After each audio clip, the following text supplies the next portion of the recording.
16 ডিসেম্বরে নরেন্দ্র মোদীর কি হয়েছিল? আমাদের প্রতিবাদ কি যথেষ্ট ছিল?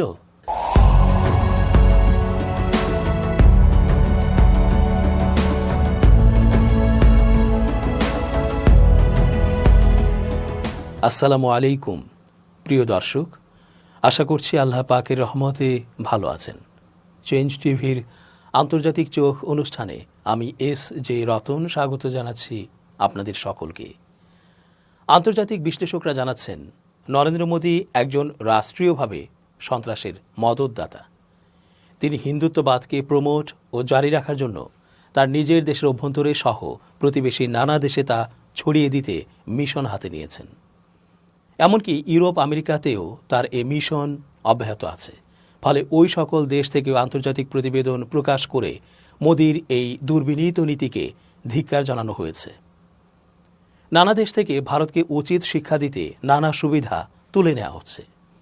এতে করে সংকুচিত হবার পথে ভারতের বৈদেশিক বাণিজ্য ও এ সম্পর্কিত নানা সুযোগ সুবিধা। নরেন্দ্র মোদী নাকি গেল 16 ডিসেম্বরে পিনিকের মধ্যে ছিলেন। তিনি ব্যক্তিগতভাবে এমন কিছু গ্রহণ করেন, ফলে তার মগজ তখন ঠিকমতো কাজ করে না। আর তাই নাকি বাংলাদেশের বিজয় দিবসকে নিয়ে তার অমন ঔদ্ধত্যপূর্ণ ফেসবুক স্ট্যাটাস। তবে যুদ্ধ বিশেষজ্ঞরা জানাচ্ছেন, মোদী ইচ্ছে করেই এতগুলো বছর পর, অর্থাৎ পাক্কা 53 বছর পর এই ধরনের স্ট্যাটাস তার সোশ্যালে প্রচার করেছেন। এই সত্যটাই আওয়ামী বিরোধীদের একটি পক্ষ বারবার বলার চেষ্টা করেছে। এছাড়া নানা আলোচনাতেও এটা উঠে এসেছে যে ভারত কি সত্যি বাংলাদেশের স্বাধীনতার জন্য তাদের সাহায্যের হাত বাড়িয়ে দিয়েছিল, নাকি ভারতের বিপরীত দুপাশে থাকা পাকিস্তান নামক বৃহৎ মুসলিম রাষ্ট্রটিকে ভেঙে শক্তি খর্ব করা এবং তাদের দেশের নিরাপত্তা ও হুমকির হ্রাস ঘটানো। এতদিন ভারতের হাসিনার মতো মুখ্যমন্ত্রী থাকায় তারা বাংলাদেশকে ভারতের রাজ্য এবং হাসিনাকে মুখ্যমন্ত্রী বলতো, বা তাদের লেজুড় বৃত্তিক এবং তাদের হয়েই কাজ করা, তাদের স্বার্থ রক্ষা করার দালাল হাসিনা ক্ষমতায় থাকার ফলে তখন তাদের এ ধরনের স্ট্যাটাস দেওয়ার প্রয়োজন পড়েনি। তাই হাসিনার ন্যাক্কারজনক পলায়নের পর তা এখন মোদির পক্ষ থেকে বিজয় দিবসকে নিয়ে পোস্ট দেয়া তাদের জরুরি প্রয়োজন হয়ে পড়েছিল। 17 ডিসেম্বর সকাল 10টায় নির্যাতিত প্রবাসী সাংবাদিক ইলিয়াস হোসেন নরেন্দ্র মোদীর 16 ডিসেম্বরে দেয়া ফেসবুক স্ট্যাটাসের প্রেক্ষিতে তার ফেসবুকে লেখেন, জামাতকে যারা 71-এর ভূমিকার জন্যে ক্ষমা চাইতে বলে, তাদেরকে বলবো মুক্তিযোদ্ধাদের উচিত জামাতের কাছে ক্ষমা চাওয়া। কারণ জামাত যেটা 53 বছর আগে বুঝেছিল সেটা আমরা এখন বুঝতে পারছি। জামাত কেন স্বাধীনতা চায়নি সেটার প্রমাণ গতকালের মোদির পোস্ট। আমাদের স্বাধীনতা প্রয়োজন ছিল, তবে 71-এর মতো না। আমরা সেদিন স্বাধীন হব যেদিন বাংলাদেশ ভারত মুক্ত হবে। নরেন্দ্র মোদী সেদিন যা লিখেছিল, টুডে অন বিজয় দিবস we honor the courage and sacrifices of the brave soldiers who contributed to India's historic victory in 1971. Their selfless dedication and unwavering resolve safeguarded our nation and brought glory to us. This day is a tribute to their extraordinary valor and their unshakable spirit. Their sacrifices will forever inspire generations and remain deeply embedded in our nation's history. বাংলায় এভাবে ভাষান্তর করা যায়, আজ বিজয় দিবসে 1971 সালে ভারতের ঐতিহাসিক বিজয়ে অবদান রাখা সাহসী সৈন্যদের অকুতভয়তা ও আত্মত্যাগকে আমরা সম্মান জানাই। তাদের নিঃস্বার্থ আত্মত্যাগ এবং দৃঢ় সংকল্প আমাদের জাতিকে রক্ষা করেছে এবং আমাদের জন্য গৌরব এনে দিয়েছে। এই দিনটিতে তাদের অসাধারণ বীরত্ব এবং অদম্য চেতনার প্রতি আমাদের শ্রদ্ধাঞ্জলি। তাদের আত্মত্যাগ চিরকাল প্রজন্ম থেকে প্রজন্মকে অনুপ্রাণিত করবে এবং আমাদের জাতির ইতিহাসে এ বীরত্ব আখ্যান গভীরভাবে গেঁথে থাকবে। নরেন্দ্র মোদীর এই পোস্টের প্রতিক্রিয়ায় পররাষ্ট্র উপদেষ্টা মোহাম্মদ তৌহিদ হোসেন বলেছেন, বাংলাদেশের বিজয় দিবস নিয়ে ভারতের প্রধানমন্ত্রী নরেন্দ্র মোদীর ফেসবুকের পোস্টের প্রতিক্রিয়া জানাবে ঢাকা। উনি অর্থাৎ নরেন্দ্র মোদী তার মতো করে একটা জিনিস বলেছেন, আমরা আমাদের মতো করে বলবো।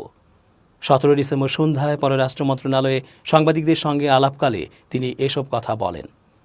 পররাষ্ট্র উপদেষ্টা আরও বলেন, মিয়ানমারের বর্তমান অস্থিতিশীল পরিস্থিতি নিয়ে সীমান্তবর্তী দেশগুলোকে নিয়ে বৈঠকে বসতে যাচ্ছে থাইল্যান্ড। সেই বৈঠকে বাংলাদেশ অংশ নেবে। সেখানে মিয়ানমারের সীমান্ত পরিস্থিতি, সেখানে সংঘটিত অপরাধ এবং দেশটির ভবিষ্যৎ নিয়ে আলোচনা করা হবে। তিনি বলেন, ১৩ লাখ রোহিঙ্গা বাংলাদেশে আশ্রয় নিয়েছে। তাদের নিরাপদে এবং অধিকারের সঙ্গে ফেরত নিতে হবে। আজকের বাস্তবতায় রোহিঙ্গাদের ফেরত পাঠানো যাবে না। সেখানে একটি যুদ্ধ চলছে। বাংলাদেশের একটাই লক্ষ্য, যখন মিয়ানমার শান্ত হবে তখন যাতে ফেরত পাঠানো যায়। এ লক্ষ্যেই কাজ করবে বাংলাদেশ। D8 সম্মেলনে প্রধান উপদেষ্টার যোগ দেয়া নিয়ে পররাষ্ট্র উপদেষ্টা বলেন, D8 সম্মেলনে প্রধান উপদেষ্টা যোগ দেবেন।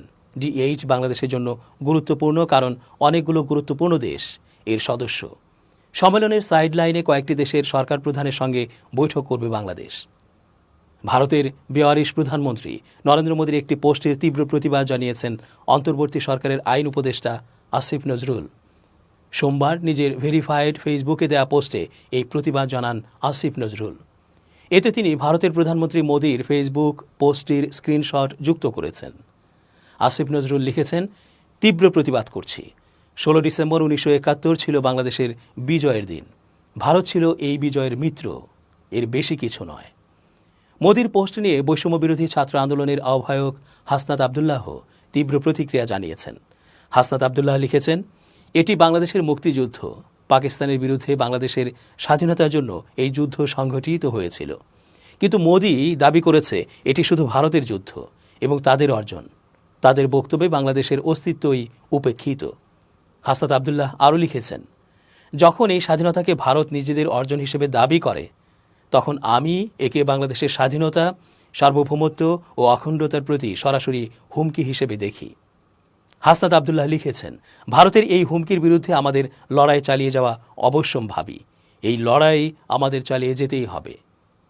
মহান বিজয় দিবসকে নিয়ে ভারতের প্রধানমন্ত্রী নরেন্দ্র মোদীর বিতর্কিত পোস্টে মোদী 16 ডিসেম্বরকে ভারতের ঐতিহাসিক বিজয় বলে মন্তব্য করার প্রেক্ষিতে তীব্র প্রতিবাদ জানিয়েছেন অন্তর্বর্তী সরকারের নৌ পরিবহন মন্ত্রণালয়ের উপদেষ্টা ব্রিগেডিয়ার জেনারেল অবসরপ্রাপ্ত ডক্টর এম সাখাওয়াত হোসেন। ভারতের প্রধানমন্ত্রী যে কথা বলেছেন সেটি তার কথা। 16 ডিসেম্বর এবং 9 মাসের যুদ্ধ, এটি বাংলাদেশের যুদ্ধ। 9 মাস আমাদের দেশ বড় রক্তপাতের মাধ্যমে কাটিয়েছে।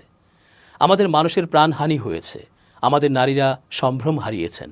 মুক্তিযুদ্ধের 52 বছর পরে এসে এ ধরনের কথায় যারা যুদ্ধ করেছেন তারাও আহত হবেন। মঙ্গলবার 17 ডিসেম্বর সকালে মেরিন একাডেমি সিলেটের 3য় ব্যাচ শিক্ষা সমাপনী কুচকাওয়াজ অনুষ্ঠান শেষে বাংলাদেশের মুক্তিযুদ্ধ নিয়ে ভারতের প্রধানমন্ত্রী নরেন্দ্র মোদীর বক্তব্য প্রসঙ্গে তিনি এ কথা বলেন। ব্রিগেডিয়ার সাখাওয়াত বলেন, 9 মাসের মুক্তিযুদ্ধ আমরা শুরু করেছি, আমরাই শেষ করেছি। এটা আমাদের যুদ্ধ। সারা বিশ্ব জানে এই ঘটনা। তবে আমাদের যুদ্ধে ভারতের সহযোগিতা ছিল, সেটা আমরা স্মরণ করি। বিশ্লেষকরা জানান, অন্তর্বর্তী সরকারে এখনও ভারতপ্রেমী কর্তা ব্যক্তিরা কাজ করছেন।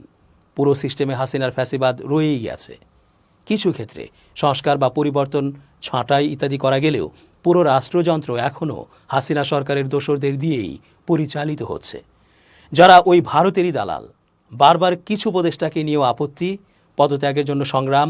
প্রথম আলো, daily star, Kalbela, 71 TV, ATN, channel I, DBC news, সময় নিউজ ইত্যাদি গণমাধ্যম নিয়েও বারবার আন্দোলন ও সংগ্রাম করার পরও কোনো পাত্তাই দেওয়া হচ্ছে না।